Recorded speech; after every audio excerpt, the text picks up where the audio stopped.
We all communicate in our own way, and no single way is better than another. But have you thought about the reasons behind these differences?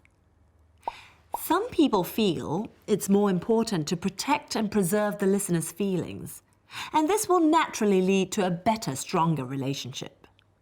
They tend to use the situation or the relationship with the listener to explain things. They will often first talk about the general situation and the context.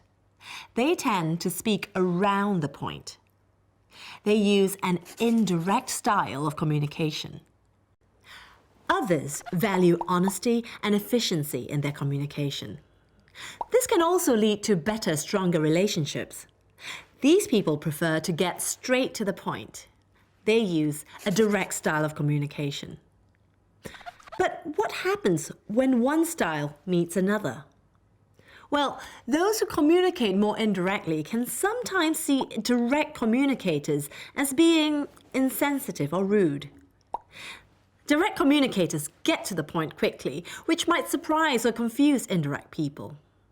They are also more likely to interrupt the other person. On the other hand, more direct people may see indirect communicators as boring, slow, or even dishonest. The extra context may be seen as unnecessary and time-consuming. As you can see, it's not the style that's the problem here. It's what we assume about the other style when we come across it.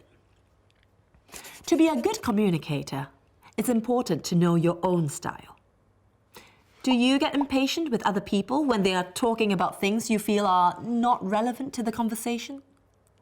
Or do you feel hurt that others are insensitive for interrupting you or finishing your sentences?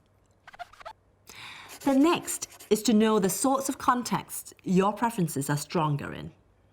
Perhaps you are more indirect when you need to ask for a day off at work, and more direct when you're speaking to your friends, for instance.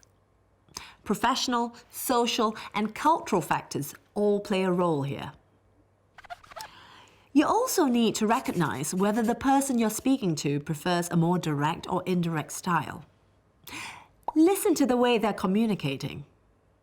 Are they happy to chat about things that aren't 100% relevant to the reason for speaking, for example? Do you need to ask more questions to understand their point? Don't judge the other person's style negatively. Remember that they're not trying to make you feel frustrated or confused on purpose. They simply communicate in a different way. The final stage is to be clear and honest about your preferences and the reasons for them, and start to find ways to communicate with other preferences in mind.